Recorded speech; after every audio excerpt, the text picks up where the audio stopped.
It is political inaction and racism, the divide and rule, that drives us to be invited to treat the person who is a refugee as a criminal.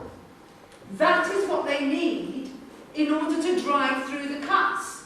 It's the bankers who are the criminals, not the refugees who get made when bombs drop, which is why we see the relationship between No More Trident and making refugees safe. And of course, this is not about neoliberalism, it's about global capitalism, and we need to be very precise.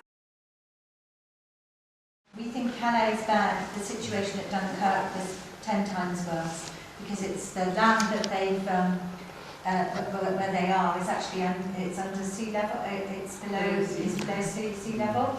So the reason I went is because all those the storms that hit Cumbria then moved south and basically completely soaked that area. So all their tents were destroyed.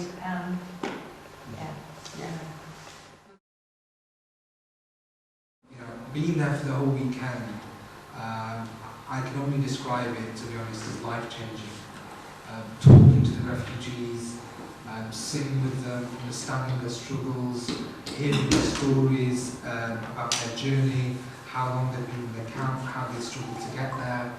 And also, to be quite honest, as soon as we got there, the most embarrassing thing was that we were British citizens. And this is true. I mean, I kind of thought that might be the case, but I didn't think it would be that bad. People saying, why is it your country that do they not care about people like us? Does your Prime Minister not see the difficulties that we're going through? Does your government not care? These are the kind of real questions that we're being asked. And I have to say, my first few hours were very, very emotional, because what sort of response do you give?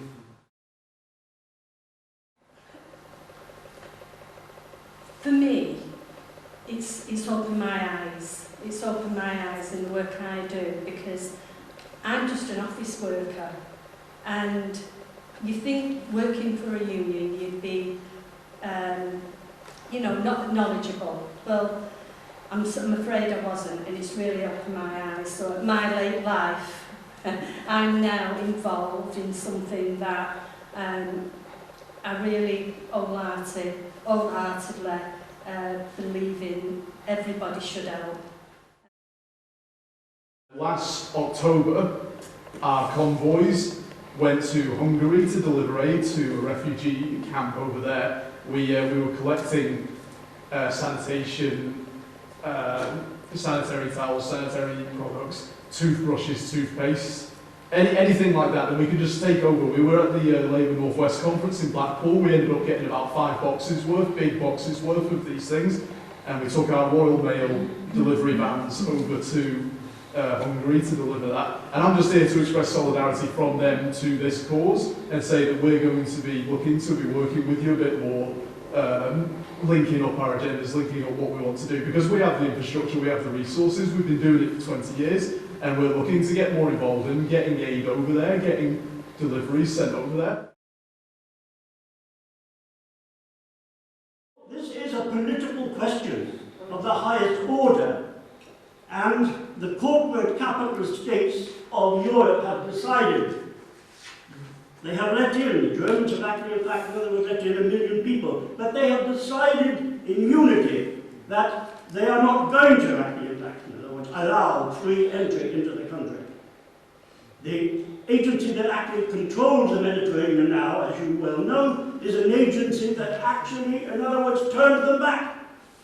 It's actually there to intercept them, not to welcome them. Yes. And therefore tragedy is in fact inevitable.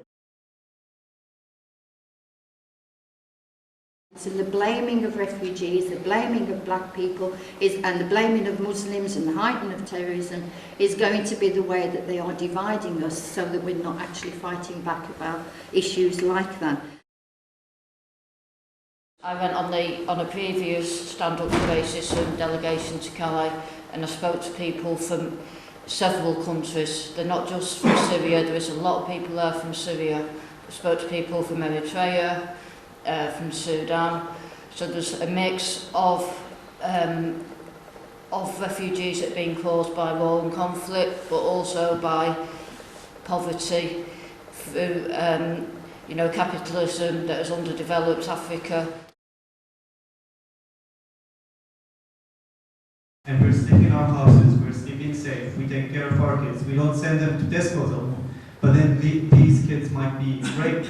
Even if someone came to that camp and told such kid that he's taking them to the UK, we would go with them, and no one would care. And this is what scared me the most. This is what shocked me the most. And I think we shouldn't just stand there and do nothing. Unfortunately, this is what we're doing, this is what I'm doing. So, this is it. This is what I've lived, and this is what I want you to know about. People are getting back about what's happening is coming from the media outlet and from the government, who has decided to describe many of these people flying the consequences of war as swans, sort of dehumanising language that needs to be condemned and condemned rightly, and then put, people able to understand the reality that these people are not migrants, as has been rightly said from the platform, but they are refugees suffering, and who have been left homeless and uprooted from their homes, who are women, who are men, who are children, fleeing because of the ravages of a war that we in this country have played a role in. But I've already come under attack from the extremists because I've not talked about extremism.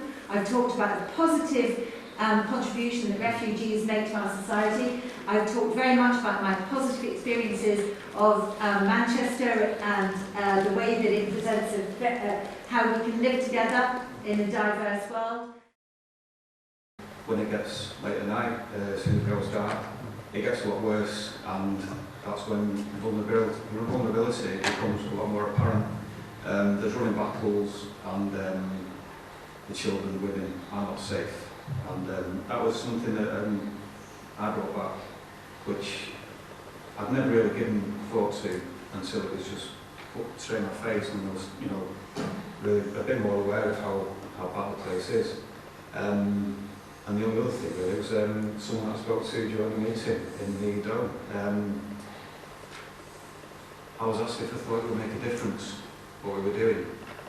And my answer to that was quite simple really. There was people that had come along with me that day who'd never had any interest in politics, who'd seen the camp first hand, who were going to go away and basically tell the story about what they'd seen.